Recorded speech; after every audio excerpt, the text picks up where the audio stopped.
Hey YouTube, I'm Luke and you're watching iTraits. Let's jump straight into it. In this video we're going to go through why are INTPs so weird. And are they actually weird? Well, maybe a little bit, but we're weirdly wonderful. So why are INTPs seen as being so weird? Well, there's a few different reasons for this.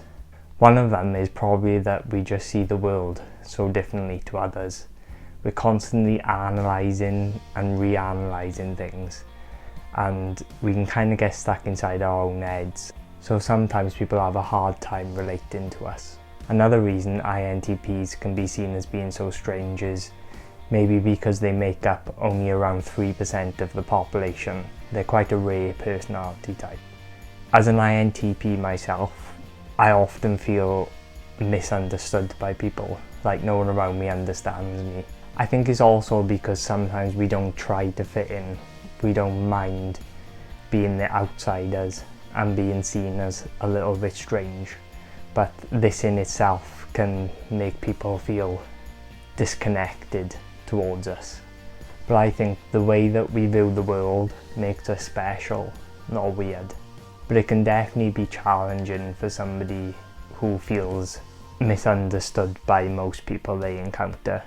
We can feel that a lot of things we do for people are not appreciated as much as we would like, but I think this comes down to us because we probably don't put in as much effort as we think we do, because most of the stuff we do just goes on inside our heads.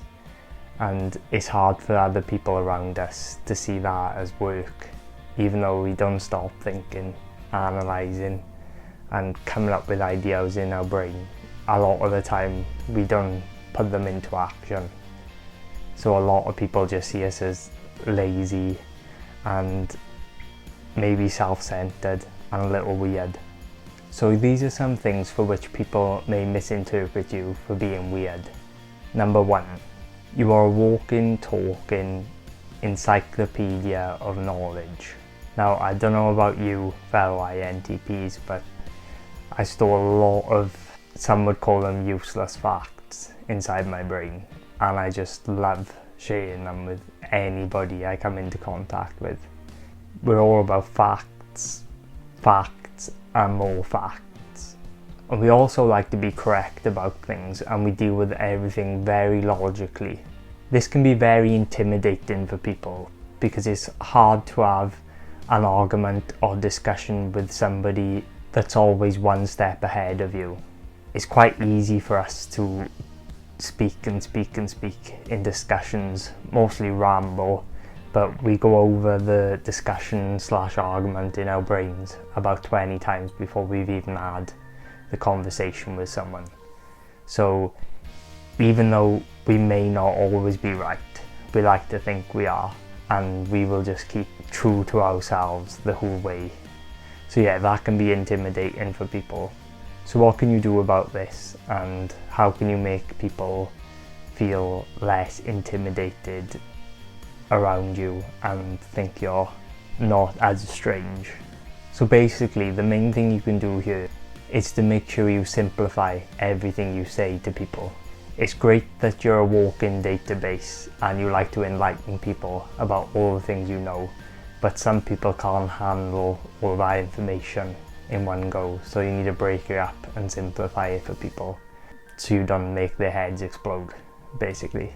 Okay, so number 2, you find emotions irrational and unnerving. The biggest thorn in an INTP sides is their emotion.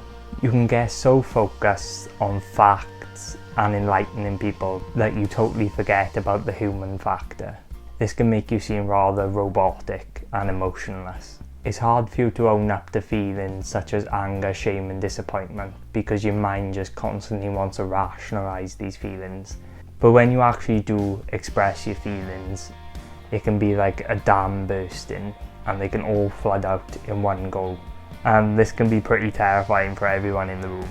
Or if you don't have an outburst, you can withdraw totally, and this can make people feel uncomfortable around you and make you seem totally emotionless and disconnected from everybody in the room. So to deal with your emotions, you can surround yourself by feelers, people that can help you through emotions and people that understand emotions, so they can correct you in certain situations and maybe point you to realising that you should have more understanding and maybe just be there for somebody instead of logically trying to tell them all the facts and do this, do that. Sometimes people just need a shoulder to cry on. Number 3, you can be cutting and passive aggressive. Ignorance of any kind annoys the INTP.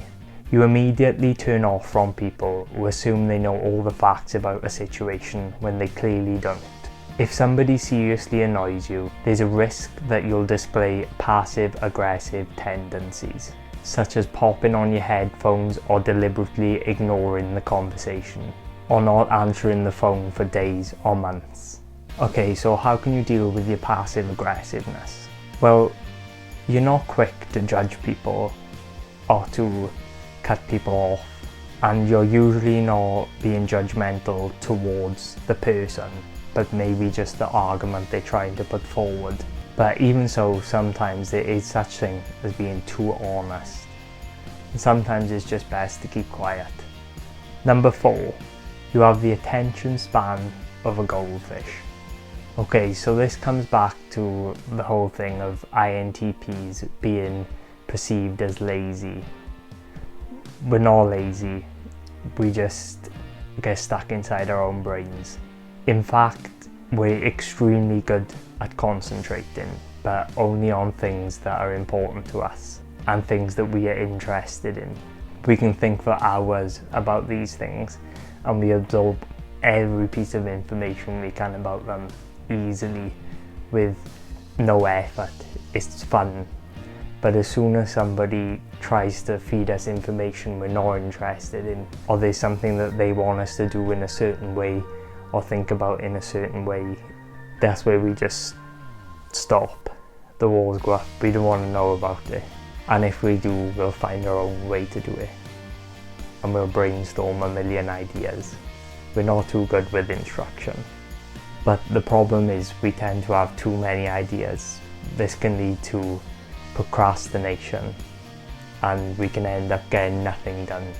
Also, the other problem is thinking about doing things is just as rewarding to us as doing them. So if we've thought about doing it, we've already got the reward that doing it will bring, so we don't need to do it anymore. But to people looking in, this makes us seem lazy and that we have the attention span of a goldfish and that we're always going from one idea to the next. Okay, so how can you get over this? Well, paying attention for a long period is something that you must train for. It doesn't come naturally to us. You'll really need to make a conscious effort to do this. But you need to do things such as break down goals into smaller, bite-sized chunks, mark your calendars. The smaller you break tasks up into, the more likely you are to complete them. And also, when you get something done, reward yourself, because you know it's a struggle. It also might help you to be exposed to people that are really good at getting things done. These people can stop you from sliding away from important goals. Number 5, you don't care about the real world. I think this is a major one of why people perceive INTPs as being weird. So the mundane things in life, the general day-to-day, cleaning, tidying, making them little efforts couldn't matter less to the INTP. Things such as arriving to places on time. You tell me in the comments, are you always late? I'm always late to everything. And just doing things that the world says we should. That doesn't sit right with us. We want to make our own paths. And really, the outside world just gets in the way of your inner world. And that's where we enjoy spending most of our time. There's a chance that if you were left alone, you could get so wrapped up in your inner world that you'd forget about the world of others. This is a blessing and a curse. And that brings us back to INTPs making up only around 3% of the population. There just simply aren't that many people that can relate to our unconventional mind and the way we think about things. So it's kind of no wonder that people think that we're weird. Okay, so what can we do about this? Well, your quirkiness is probably something that you don't even want to change about yourself. I don't mind if people call me weird. Throughout history, the great innovators and game changers of this world weren't afraid to be a little different. So why should you? And there's plenty of people out there that will love your quirkiness, craziness, and your facts. You just gotta find them. Just surround yourself with the people that are drawn to you, because I know you won't go out probably and try and connect with new people, but they're drawn to you for a reason. They like you for you and who you are. And if you've enjoyed this video, please drop us a like. It really helps out with small channels. Also, if you'd like to see more content like this, don't forget to subscribe and hit the bell so you can be notified. And as always, thanks for watching this presentation by iTraits.